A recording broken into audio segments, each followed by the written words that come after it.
If I didn't make millions overnight, I've been in the crypto sector and crypto space since 2015. I ran a fund in the 2017 to 2018 bull market as well. I was a partner in quite a large one.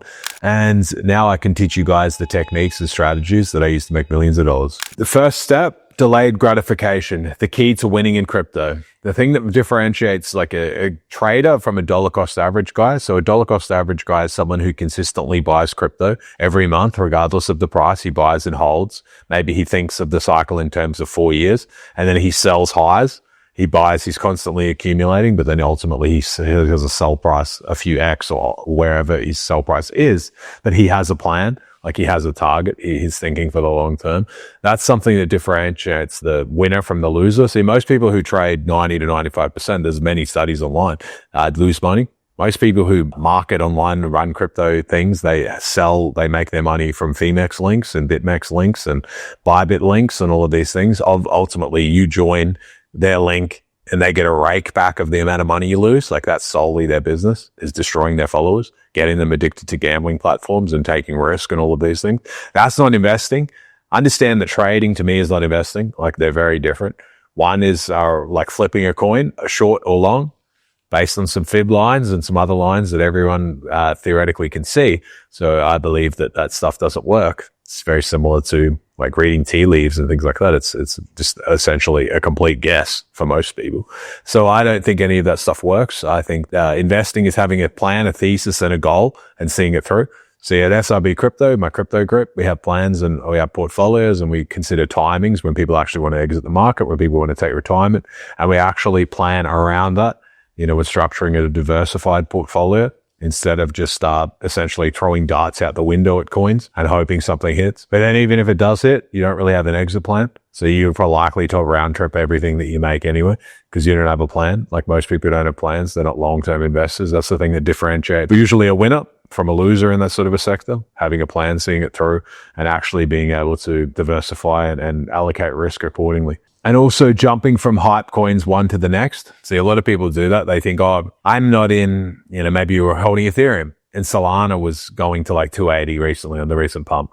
Trump had launched his Trump token on Solana, all of these things. And people think, oh, I've got to get out of Ethereum and go into Solana because, Solana's better and Ethereum hasn't done anything and all of this. And then ultimately that was the top of the Solana and Ethereum ratio. And those are the similar sort of things. People don't have a thesis and similar to Toshi. I got into Toshi at a few million market cap. Maybe I was in 10 million or less. And I held it up to, I think, a sell signal for the group. We sold 30% of our allocation at about 850 million. So for me, it was close to 100x that I made. I sold 30% of my allocation at close to 100x. Some of it I sold below that, but a big chunk of it I sold at the very top. And that was, I made over $1 million on that trade, that one specific trade. That's a trade to me because I had a plan. I had a goal. People ask me, how did you know that it was going to go on Coinbase? How did you know that this was the targets? How did you know that was the top? I know it because I've been in the market 10 years. I know it as a feel, like it's a feeling. See, I don't need to sit in the market and study all of the white papers and all of that stuff. When I ran a fund, I never needed to do that either. I had a good eye for being able to pick projects and developers and leaders that were winners. See, that's the trick with investing in companies. You invest in people. See, dumb people invest in ideas, like amateurs invest in ideas. Oh, this is a cool idea. It sounds like something that, might work or might do this. Smart people invest in teams. They invest in strong leaders. They invest in leaders that have done things before. See, most crypto groups suck because the leader itself only got rich in the group. Like they only got rich selling a group. Like if people could understand such a concept, they would realize that they're like group leaders. Most don't know anything, like don't know shit. They only know how to sell a group. They didn't get rich in the market. They made their millions on group subscriptions and all of that sort of stuff. So if they themselves couldn't get rich in the market, how are they going to teach you to get rich? Such a concept like that. That's the things that I would ask, the sort of questions that I would ask. Like what advice are they giving? I've made over $10 million in that market. I've been in there 10 years. I would have made much more, but I didn't have a ton of money to invest initially, like in initial things. And also I would have a strategy because I know myself. I was an investor in Matic Network. So it was Matic Network before it was Polygon. We got a seed investment. I had opportunity to invest at like 1/100%, something like that. And then it went up to a few dollars. But I had like 20 million Matic and I sold at 1 cent. And I remember thinking, I made pretty good return. And then it went to like $2. So if I had held my allocation, we would have had like $50 million. And very similar to another thing that happened with Binance. So I was a BNB early investor when they had Neo staking, where they used to give you the gas for Neo. So you would stake your Neo and they would give you like your gas return. They were one of the only exchanges that did it. They were very new. I was investing in BNB at 20 cents. I had like over 20,000, maybe 30,000 tokens. And ultimately now it's $600 to $700. So again, that's like tens of millions missed out on, probably 10 to 15 million. But that's again, not having a plan. I had reasons for selling. Ultimately, I moved into other tokens that made okay returns, but they weren't the same level. But that's the nature of the game. Like, how are you going to bounce back after that? That sort of stuff destroys many people. But for me, I realized that I have to chalk it up to the game. A lot of investing is, can you move on from a loss? Can you move on from a win? See, being able to continually win is another thing. Some people are only as good as their last win, and they're still talking about, oh, but I had a good investment like a year ago and all of this and that. But the market is constantly fluid. See, with investing or something like that, you can be right or wrong. Like if I sell dating advice, if I sell you guys advice on something else, it's all theoretical. Like I can easily tell you that you just didn't implement.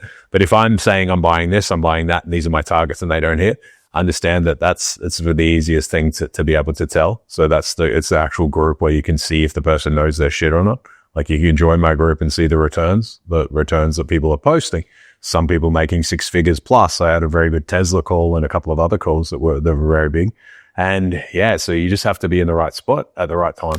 Learn to mitigate risk is number 2, and how to anchor your portfolio to protect it from such disastrous impacts of the long bear markets that do come in crypto.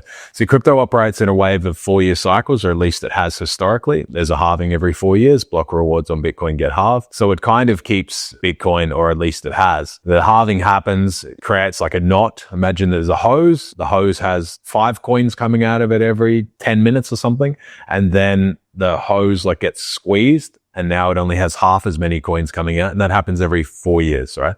And then it gets squeezed again, and a consistent halving. So as long as the price does nothing other than stay the same and demand stays the same, then the price will have to rise, right? Like it can only go one way. If the supply consistently gets restricted and the demand stays the same, then the investment, the price of the asset will continue to rise. That's like common supply and demand. People don't really understand supply and demand. That's a lot of all that crypto is. It's a sector that I understand very well. Do people say it has no intrinsic value and all of this stuff? I'm not going to say it has no intrinsic value. As much intrinsic value as it still can be like a collectible, or some people would say. But it's like a network, right? It's a very similar network to like Twitter or something else. People say, oh, but Twitter can generate ad revenue. It can generate revenue, all of this. But it still relies on users, right? Bitcoin is a very similar concept. Relies on the user base at least staying the same every 4 years, or expanding so that the price can continually rise. But as institutions, as BlackRock, as the funds continue to accumulate more or begin to accumulate more, the price will rise, right? It just has to. Like the buyers have bigger amounts of money than they used to have. The buyers used to be pretty much geeks 10 years ago when I was buying it. Only guys who were buying small amounts because we weren't sure that it was going to be a big success when it was $800. Now it's $80,000 and people are more sure of its success. But they're bigger funds buying it. Like they can be into the future. They're going to be pension funds, ultimately states, government, all of these things will buy it into the future. I'm a firm believer of that. A lot of it has changed. And as such, you have to be able to structure. See, structuring a portfolio, in my view, I keep the 50% Bitcoin, Ethereum, Solana, BSC, all of those like bigger, higher cap tokens, because then they're less likely to fail. Like, and then historically time will bail you out. So you have 50% in the majors, those majors, and then time will bail you out on those. Like they're going to go higher over the next, 4 to 6 years. So if the worst thing that happens and you're in 50% below that, they're 25% is like mid caps and 25% can be low caps, and the low caps will be where you hit your home runs. But you're also protected from that downside entirely, because obviously if we did go into a bear market, a lot of those other coins are going to fall 90, 95%, whereas the others, they're not going to fall 90% from here. Maybe they can fall like 40 or 50% from here, specifically like of your Ethereums and other tokens. But because they're already considerably down, which is now it's a good time to actually enter the market. So that's why I have my SIB crypto. Like I'm here to talk because now I realize that you guys have an opportunity to enter the space. Last time I was telling guys to buy things was during the last market downturn, and a lot of people made a lot of money. Because again, you want to buy when there's like fear in the street, as they say, the Rothschilds saying, buy when there's blood in the street, even if the blood is your own. Meaning that buy when people are losing money, even if you yourself are losing money on such an investment, like that's the time to buy. And then you want to sell euphoria, which is a very difficult thing to do. But again, structuring a portfolio is, again, the same. So 50% high caps, 25% mid caps, 25% low caps. Which mid caps and low caps, it's predominantly up to what you think is going to happen into the future. I consider a low cap maybe under 50 million. To me, probably under 100, but under 50 for sure is a low cap to me. And then ultra low is like 5 million or 10 million or less. Understand the lower you go in market cap, the more risk you have. Understand the meme tokens and things like that. They're fundamentally worthless. Like understand that you're essentially trying to sell to a greater fool. It's solely all there. The network effect is only, it's constant dilution. Whereas another chain like Ethereum or Solana, or someone has to build another Solana, they have to market it, they have to bring it to market, they have to make it as good as the chain there. So there's still a lot of value there. Versus the opposite. It's very easy to make a pump fund token, like just deploy a contract. Now it couldn't be easier than ever. And you make a token because maybe a celebrity who's like a B grade celebrity releases a token. And then an A grade celebrity releases a token, and all of this, like it's constant clout, like it's constant extraction. It's constantly people who don't really believe in the space that are just in the space to extract because they're making a token to get crypto to dump for fiat. So I'm not really a big believer in a lot of that enriching celebrities. Like they're not in our space. They didn't help to build it, so they shouldn't be there really to profit off it. I think they just leeching off it and ultimately would damage it. But that's how to structure a portfolio, lads. And that's the best way to do it, is to have a plan. 50% mid caps, 25% mids, 25% lows. And the allocation correctly, I think that you have to have a very good plan, a thesis, and play it out over the cycle. Number 3, learn to think cycle by cycle. See, I didn't become a multi-millionaire in one cycle. I was in the 2015 cycle. 2015 was a kind of a crappy year. 2016 was okay. And then 2017 was a hot year. 2018 was, we topped around Christmas 2017. But, and then ultimately went into a 2018 bear market that essentially went into a COVID bear market. That was, I think, probably one of the most brutal bear markets in the space. Because I remember during the COVID drop, I had in like 5 days, my portfolio was down like 70%. My whole portfolio, and I was holding mostly Ethereum. And I remember in that many time, I lost millions of dollars in that's like 1 week period. And I remember thinking, fuck, it's all like all over. So then I look back and I realized I should have been buying much more because it's always coming back. Like that sort of a thing. It's always coming back, and it's always darkest before the dawn. It's always peak fear is always the best time to buy. That's the best time to buy. And then it's always peak euphoria is the best time to sell, but they're the hardest things to do. The best buys in crypto, I'm not talking about meme coins. I'm talking about coins that actually have utility, the Bitcoin as well. So if you're buying when it hurts because you think that you've just lost your money, that's the best time to buy. And then when you're selling, when you're like, fuck, I'm selling, it's going to be 2x tomorrow. That's the best time to sell, because maybe you don't sell the exact top, but then you look back in like a month or two and you're like, that was the time to sell. And the opposite is when you're buying, you look back and you think, fuck, I didn't buy the exact bottom because I bought and it fell 20% further. But now a month or two, like I bought at a very good price because it hurt to buy. That's it. The markets are just an expression of psychology, like the psychology of humans over a long period of time. People are always the same. Like 2 factors drive the market, greed and fear, and they're not going to change because human nature isn't going to change until I believe AI eventually, true AI algos and funds will exist, and then markets will be priced very efficiently. And I believe that AI will eventually lead the pricing of the markets and humans will follow. That's still to come into the future. That comes much higher, but that's why you have to get it right. So investing, like I say, with crypto, you have crypto and then you have AI, and that's the cycle, the timings that I tell my group. We're going to make our 5-10x in crypto over the next 2 years. And maybe it's 5 or 10x on 10K. Maybe you make 50 to 100 racks and you think, it's not amazing. I can't retire on that. But then you get your 10, 20, 50x in AI, the AI sphere. And then now we actually have real money. Like that's how it happens. That's how it works. So again, the concept of don't make it all in one cycle. That's a true thing. People think that they're just going to get rich in 6 to 12 months. Some people can. Like Toshi had a nice, I think 80x return. I think the members probably got like a 15, 20x. And that's good money. People make good money. Even if you put $1,000 in, it paid for the group almost 10 times over.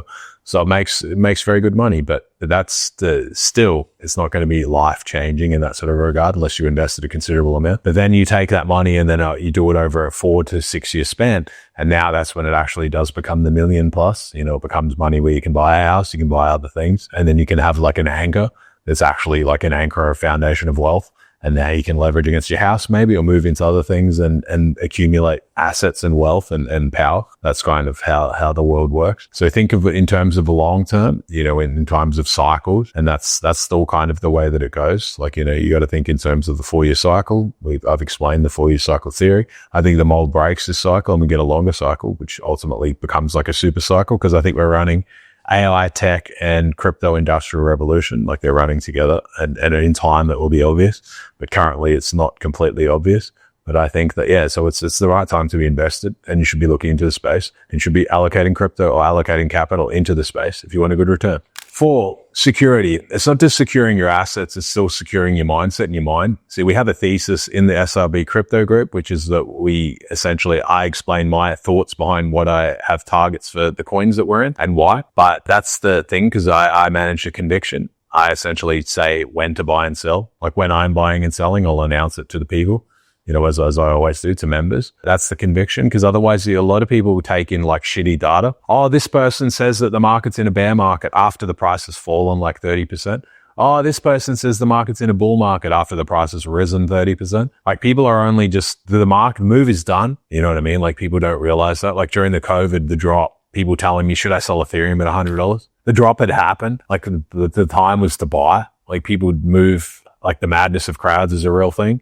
Like you see the stock market image of someone saying sell, and then all of a sudden everyone's just saying sell, sell, sell. And then the next person goes on the other side and says buy. And then everyone says buy, buy, buy. But the person gets it late. Like information comes late. You have a thesis and you play it out. Toshi, we held for like over a year. I got my, I think 80x, but I held for a year. I could have sold for like a few X for over that like 1 year period. We had to hold to be a hero for like a few weeks, because it got a Coinbase listing. It got more traction. It eventually did like a 15x or something in a month or two. And that was where a lot of the gains come from. And then ultimately we sold 30% at the top. But that's where the gains come from. Like it come from holding that period of time. Again, that's the thing. Like altcoins, it's like that. Like maybe you have to hold one for 12 months to get a 5 or a 10x, and the 5 or a 10x happens very quickly, and then you have to sell. So knowing when to sell is a big part of it. But again, it's conviction based. Like I've done the work, I've done the research. I've been in crypto 10 years. So you have to trust my judgment, and that I do know when to sell, and as such, I do know when to buy. And that's part of the group. Like, if you run a business or run other things, you're busy in your business. You don't have to worry about crypto, because I'm worried about crypto. Like that's my sector. I have millions of dollars in the market as well. I'm not just someone who is being paid in crypto and then cashes out for fiat. I am actually an investor. Some of my wallets are doxed in the channel. I post them. So understand that, that's my business. Crypto is my biggest investment. It's my specialty. I think I'm the master of that fiat. Step 5, building true wealth, the importance of diversification. So diversification is you have your assets in crypto, and then you have other assets. Maybe you have gold, maybe you have real estate, maybe you have equities, maybe you have bonds, maybe you believe in like an investment savings account sort of a concept. Maybe you like to invest in cars or other things like, classic cars or something similar, watches. But that's the goal with crypto. Like crypto is just having one bucket, which is highly speculative and risky, and then moving it over time down the buckets that are less risky. You have your crypto. I'm a big gold believer. I mean, I was the one that said gold was going from 1,600 to 3K, and it landed in the exact period of time that I said it would arrive in the first quarter of 2025. And we got there. We made our gains, and that all happened. But yeah, so I'm a big believer in diversification, and in how you structure it is up to you. But understand the crypto bucket. Ultimately, you get your wealth, and it's quick, can be fairly quick money, one cycle. And then you move it down into the less risky, more solid assets. Because being all in crypto, it's a risky space, but we take our risk. We make our money in a sector that I believe is still undervalued and is going much higher. And then we move, especially if you're in the right coins, like specifically AI and all of those players. And then you move it into the bucket as you accumulate more wealth. But that's to come later on for you guys. Step 6, understanding emotions, why most people buy at the wrong time and sell at the wrong time. I've explained this a little bit earlier, the concept of that drives the market, fear of missing out, and greed. Predominantly. So fear and greed are similar. Like fear of missing out, FOMO drives the market because it's a greed concept. Everyone's getting rich in crypto, so I have to go into crypto. But when you hear about it, you're not in crypto. Like you don't know shit about the space. So by the time someone's talking to you about it, they're going to be someone who doesn't really know about the space either. Because you're not in the space, like you're not in the net, like you're not in the know in that sector. So you're not going to know the right time to get in. See, now I'm telling you the right time to get in is altcoin specifically is now. And I'll make another video in 12 months. And then I'll say I made my 5, 10x there. But people then will be asking me about crypto. Like when the money is mostly made, people will come to me and be like, how do I join the group? That's why I'm telling you to join the group now, because there's a very big opportunities in crypto, and I will reap the rewards. This group's not always going to be here. Like I don't need the money already. If the group is running it, it doesn't really matter to me in that regard. That's why I don't market it so much. But that's the concept. Like those are the two things that drive the market. So investor psychology is always the same, madness of crowds. The Isaac Newton story, where he invested in the South Sea bubble and lost everything. Like it's a perfect chart. His emotions, like he's one of the smartest people in existence that's existed, like inventions and discoveries and things like that. But he still got fucked by his emotions. Like investing is the same thing. It's very emotional, like it's emotional based. People with their money, they don't want to lose money. That's how market cycles always stay the same. And eventually bubbles do pop. Section 7, have a long-term strategy is the same. You have to think long-term. The people who get rich in crypto, they're just consistent. They've got conviction and they actually play it out for the cycles. They know when to sell at the cycle and then ultimately rebuy so that they continually accumulate X's, like they continually double their portfolio. So your life is a game of doubles. People don't really realize that. The dividend investor, the 5-10% yield a year, that's finished because inflation is too high. You have to think how you can double your net worth. Like how can I double my net worth while taking the least amount of risk through diversification? That's all that matters. See, people will tell me, how do I earn an extra 10% a year? But I don't really understand such concept when you could double your portfolio. I'm not saying double it every year and entirely like a whole portfolio, but you can double your crypto portfolio every year for the most part. I mean, historically it's been done. So I believe that it will still be done into the future. But risk mitigation and diversification is a big part of it. But that's the game. Like you got to think of it over the long term. Like it's a long-term strategy. It's not a strategy of you're going to get rich in 1 week or 1 month or 2 months or 6 months or 12 months. I understand it took me years to make, millions of dollars. It took me probably 5 or 6 years in crypto to be a millionaire, and then it took me maybe a few years after that to be a multi-millionaire.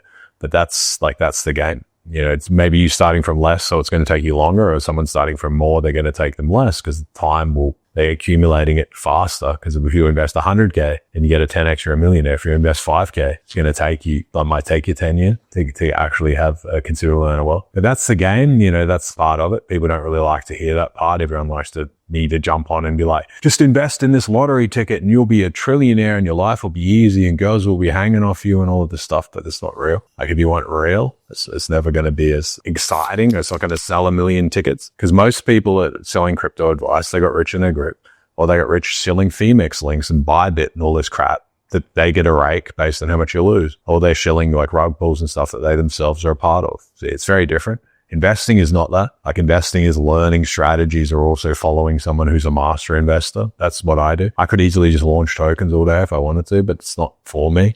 Like that's not really helping society. It's the extraction. I value crypto. I respect the sector and I respect the tech. So I'm happy to teach others to also learn to respect it and appreciate it, like it and get rich in it. But I don't need to extract from the network itself by just lowering people's trust. So that's my take, lads. And that's, I believe, good strategy as well to follow with crypto. And it's more grounded, realistic advice. I know it's less exciting, but crypto market's exciting enough. So if people are coming and promising you hot air, you got to be very careful. Investing, you always remember, if it's exciting, you're probably about to lose a lot of money. And if it's not exciting and it's a little bit boring, it's probably about to make good money. That's how investing should be. It shouldn't be, business is the best businesses is a boring business. The worst business is a nightclub, pub, hotel, all of those sort of things that are exciting because you're about to lose a lot of money. It's more of a hobby. All right, lads, till next time.